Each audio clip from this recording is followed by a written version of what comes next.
Hello दोस्तों, इसके पाठशाला में आप सभी का स्वागत है। तो आज हम लाभ, हानि और छूट के अंतर्गत कुछ इस टाइप का क्वेश्चन देखेंगे।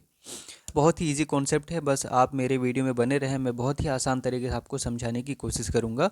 एक दुकानदार अपनी वस्तु पर क्रय मूल्य से 50% अधिक मूल्य अंकित करके उसमें 30% का छूट दे देता है। तो बताइए उसे कितने प्रतिशत का लाभ होता है। ठीक है, अक्सर हम दुकानदार मतलब दुकानों में जाके जब ऑफ़र चलता है तो देखते हैं, तो सभी दुकानदार इसी फॉर्मूले का यूज़ करते हैं, इसी ट्रिक का यूज़ करते हैं। ठीक है, मान के चलिए वो कोई वस्तु खरीदे हैं, उसमें 50% रेट अधिक बढ़ा देते हैं और उसमें 30% छूट या 40% छूट बोल के हम लोग को बेवकूफ़ बनाते हैं। ठीक है दोस्तों, तो वो कभी भी घाटे में नहीं जाते दुकानदार, हमेशा उनका प्रॉफिट ही रहता है। वो लोग मतलब क्रय मूल्य पे ही हम लोग उतना रेट बढ़ा देते हैं और कुछ परसेंट छूट दे देते हैं हम। ठीक है, तो चलिए हम देखते हैं इस टाइप का क्वेश्चन ये बनता कैसे है। ठीक है, सबसे पहले तो हम लोग देख लेते हैं कि वो जो वस्तु है, कोई भी वस्तु, ठीक है, वो 100 रुपये का था होगा। ठीक है, 100 रुपये का था और 100 रुपये में ही वो दुकानदार क्या करता है कि सबसे पहले 50% अधिक अंकित मूल्य करता है। 50% मतलब कि 150 हो गया, 150/100।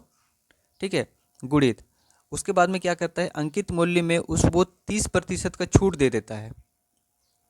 30% छूट मतलब कि वो 100 में से 30 छूट दे रहे, तो 70% मतलब 70/100।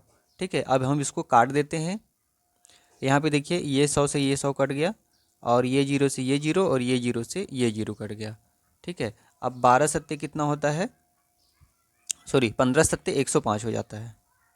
ठीक है, 15 सत्ते 105। तो यहाँ पे देखिए आप कि पहले 100 रुपये में ख़रीदा था वो और 5 रुपये में, सॉरी 105 में बेच रहा है। मतलब कितने रुपए का फ़ायदा हो रहा है उसको, 5 रुपये का। ठीक है, तो मतलब 5% का उसको लाभ होगा। ठीक है दोस्तों, ऑप्शन में देखेंगे तो ऑप्शन ए हमारा सही है। अगर हम यहाँ पे देखेंगे कि भाई दुकानदार 50% अंकित मूल्य करता है, मतलब 50% बढ़ाता है और 30% उसमें छूट देता है, तो यहाँ पे हम लोग को दिख रहा होगा कि हाँ भाई ओवरऑल 20% का हम लोग को क्या बोलते हैं, अंतर मिल रहा है, अंतर दिख रहा है, तो 20% का लाभ हो रहा होगा। लेकिन ऐसा नहीं है दोस्तों, अगर इसको पूरी तरह से कैलकुलेट करेंगे तो उसको केवल 5% का लाभ मिल रहा है। ठीक है दोस्तों, आशा करता हूँ कि इस टाइप का क्वेश्चन अब आपसे बन जाएगा। ये क्वेश्चन क्या बोल रहा है कि एक दुकानदार अपनी वस्तुओं पर क्रय मूल्य से 20% अधिक मूल्य अंकित करता है और उस पर 10% का डिस्काउंट दे देता है। तो बताइए उसे कितने प्रतिशत का लाभ हुआ। ठीक है, यहाँ पे सबसे पहले क्वेश्चन समझते हैं।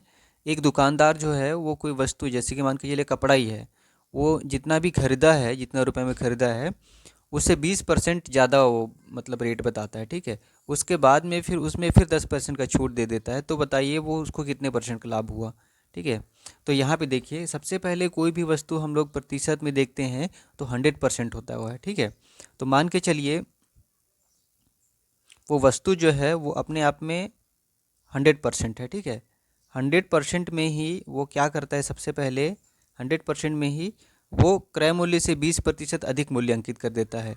ये 100% था, तो 20% मतलब कि 120 कर दिया। ठीक है, और यहाँ प्रतिशत करेंगे, प्रतिशत हटेगा तो अपन डायरेक्ट यहाँ पे 100 लिख देंगे। ठीक है, उसके बाद में क्या करता है अगले स्टेप में, और उस पर 10% का डिस्काउंट दे देता है। ठीक है, 10% मतलब कि 100 था, उसमें 10% दिया तो 90 हो गया, बटे 100 कर देता है। ठीक है, अब जितना भी है हम लोग इसको हम लोग ऊपर नीचे का काट देते हैं। तो ये 100 से ये 100 कट गया और ये जीरो से ये, और ये दोनों ये जीरो कट गया। ठीक है, तो 12×9 कितना हो जाता है, 12×9 108 हो जाता है। ठीक है, तो यहाँ पे देखिए वो सबसे पहले उसके जो कपड़े का मूल्य था, मान के चलिए कपड़ा ही है, कपड़े का मूल्य 100 रुपये था। उसके बाद में वो क्या करता है कि 20% मतलब 120 रुपये बढ़ा देता है। उसके बाद में उसमें 10% का छूट मतलब कि 90 रुपये में दे देता है। ठीक है, तो इसको पूरा काटने पीटने के बाद वो ओवरऑल कितने रुपए हो गए, 108 रुपये। मतलब कि वो 100 रुपये में ख़रीदा था और इतना कुछ करने के बाद वो कितना रुपये में बेच रहा है, 108 रुपये में। ठीक है, तो देखिए दोस्तों कितना परसेंट का उसको लाभ हुआ। 100 रुपये में खरीदा था, 108 में बेच दिया, मतलब यहाँ सिंपल सा दिख रहा है कि 8% को उसको लाभ हुआ। ठीक है, तो यहाँ पे ऑप्शन में देखेंगे तो ऑप्शन सी हमारा सही है, 8% का उसको लाभ हुआ है। चलिए दोस्तों, आशा करता हूँ कि आपको बहुत ही आसान तरीके से ये समझ में आ गया होगा। क्वेश्चन अब आपसे बन जाएगा। और भी इसी तरह से वीडियो देखने के लिए बस मेरे चैनल में बने रहें, और अगर नए हैं तो चैनल को सब्सक्राइब करें। तो चलिए दोस्तों, इसी उम्मीद के साथ आप लोग से विदा लेता हूँ। तब तक के लिए नमस्कार।